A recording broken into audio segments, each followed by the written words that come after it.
September and October and the first week of November, the candidates carry their message to the people.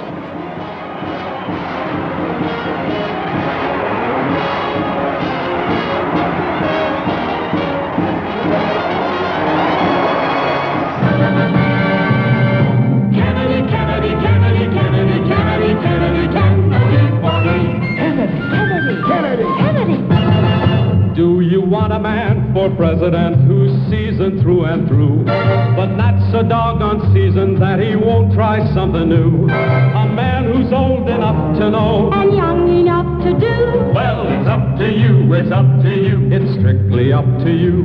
Do you like a man who answers straight, a man who's always fair? We'll measure him against the others, and when you compare, you cast your vote for Kennedy and a change that's overdue. So it's up to you, it's up to you, it's strictly up to you. Yes, it's Kennedy, Kennedy, Kennedy, Kennedy, Kennedy, Kennedy, Kennedy for me. Kennedy, Kennedy, Kennedy, Kennedy, Kennedy, Kennedy. It started in July when the Democratic Party nominated Senator John F. Kennedy for President of the United States, and for Vice President, Senator Lyndon B. Johnson. The party united behind its candidates.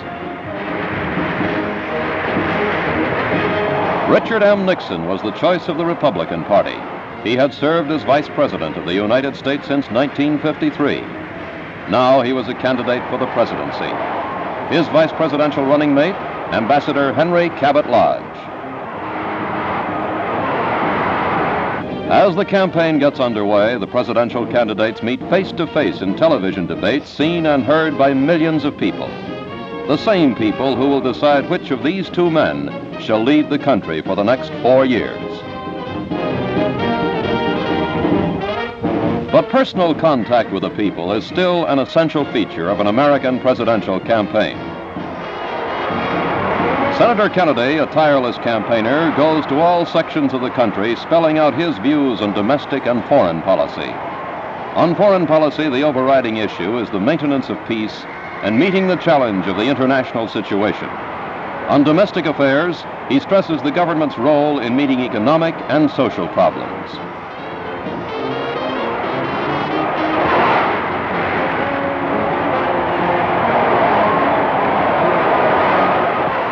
Senator Kennedy's wife, Jacqueline, has to limit her campaign appearances because she is expecting a child.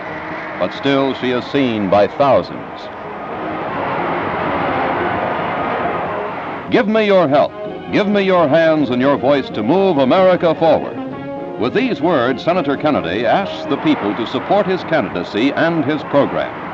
In 14 weeks of campaigning, he attracts enormous crowds. Each of the two candidates travels more than 60,000 miles. They go to small towns and big cities. At railroad stations, airports, and public squares, they meet the people of America. With Vice President Nixon is his wife, Pat.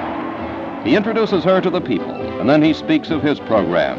He speaks of the progress of these past 8 years and the need for keeping experienced leaders at the helm of the nation. In their travels, the candidates visit American Indian communities, seeking their votes. They meet with people in all parts of the country with easygoing informality and with a sense of humor. Queridos amigos, les habla la esposa del senador John F. Kennedy, candidato a la presidencia de los Estados Unidos. En estos tiempos de tanto peligro, cuando la paz mundial se ve amenazada por el comunismo, es necesario tener en la Casa Blanca un líder capaz de guiar nuestros destinos con una mano firme. Mi esposo siempre vigilará los intereses de todos los sectores de nuestra sociedad que necesitan la protección de un gobierno humanitario para el futuro de nuestros niños y para lograr un mundo donde exista la paz verdadera. Voten ustedes por el Partido Demócrata el día 8 de noviembre. Que viva Kennedy. The people are urged to exercise their right to vote. Beginning in the morning hours, they line up in front of firehouses, schools, community halls, and private homes at the places designated as election centers.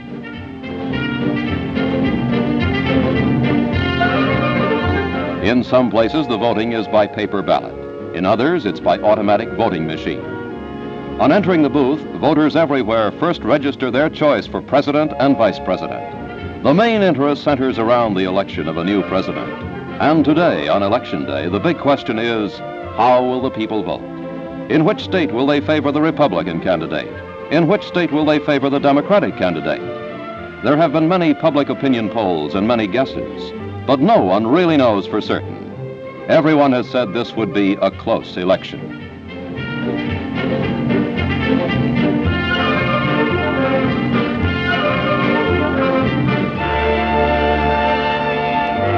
Another famous signature on the election registers is that of Vice President Nixon.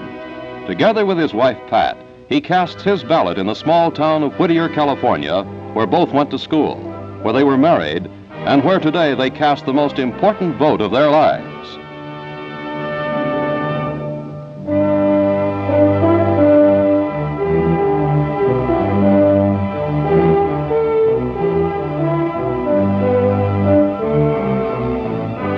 Senator Kennedy and his wife Jacqueline vote in his native town, Boston, Massachusetts. Photographers and reporters are all around them, for this is the man who in the next 24 hours may become President of the United States, and she First Lady of the land.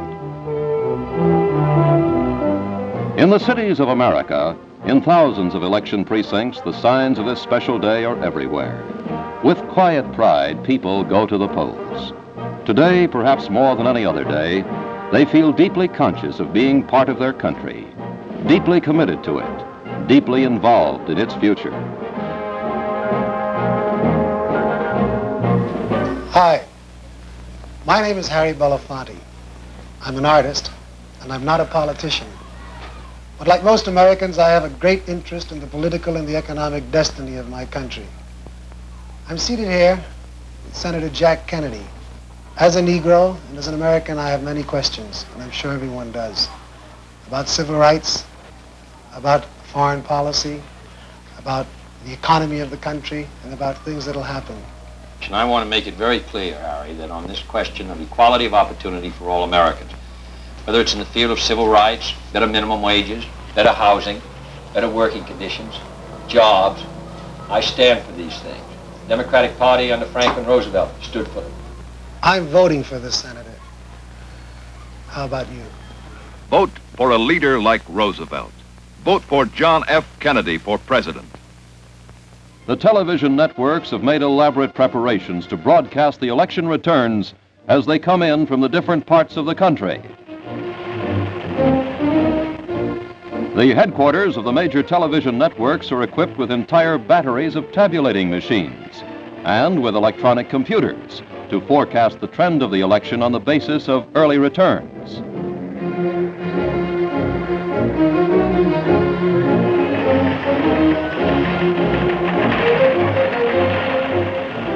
At party headquarters, people gather for what they hope will be a victory celebration. Huge tally boards post the returns as they come in minute by minute, hour by hour. From the very beginning, it becomes obvious that this is going to be a close election. After some early, encouraging reports for Vice President Nixon, it appears that Senator Kennedy is moving into the lead. The news is flashed on the moving bulletin sign in New York's Times Square.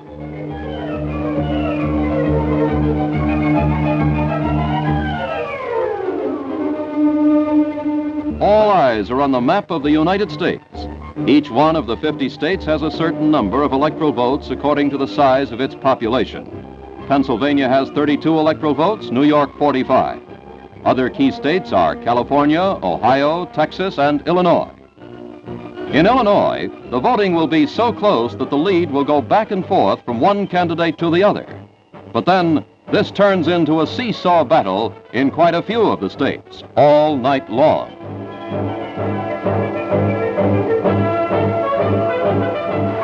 The presidential candidate of the Republican Party makes his statement. I want to say that one of the great features of America is that we have political contests, that they are very hard fought, as this one is hard fought, and once the decision is made, we unite behind the man who is elected. I want all of you to know.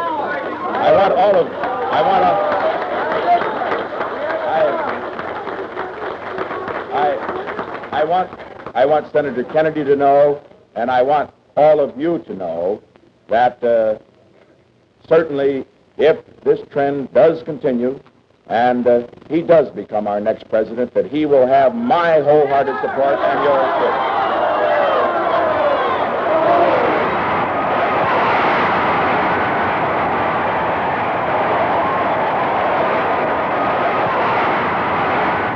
It is in the best tradition of American politics. Rising above his own personal disappointment, Vice President Nixon has shown the way to his supporters. He has asked that in the event of Senator Kennedy's victory, the nation unite behind the new president. As morning comes to the cities of the eastern states, the newspapers headline Senator Kennedy's election to the presidency. Yet at this hour, the popular vote is so close that it appears he will win by a plurality of less than 1%. Other American presidents have been elected this way, some of them, including Abraham Lincoln and Woodrow Wilson, by an even lower percentage of the popular vote. So John F. Kennedy, the 43-year-old senator from Massachusetts, becomes president-elect of the United States.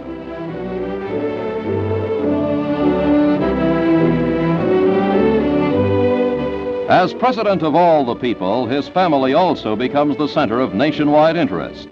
His 3-year-old daughter, Caroline, and his lovely wife, Jacqueline. Shortly after Vice President Nixon officially concedes the election in the early afternoon of Wednesday, November 9th, Senator Kennedy appears before the press in Hyannisport, Massachusetts.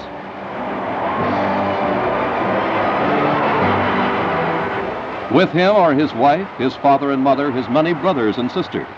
After acknowledging congratulatory wires from President Eisenhower and Mr. Nixon, he addresses all Americans. To all Americans, I say that the next 4 years are going to be difficult and challenging years for us all. The election may have been a close one, but I think that there is general agreement by all of our citizens that a supreme national effort will be needed in the years ahead to move this country safely through the 1960s. I ask your help in this effort, and I can assure you that every degree of mind and spirit that I possess will be devoted to the long-range interests of the United States and to the cause of freedom around the world. So now my wife and I prepare for a new administration and for a new baby. Thank you. It is the climax of one of the closest, most dramatic elections in American history.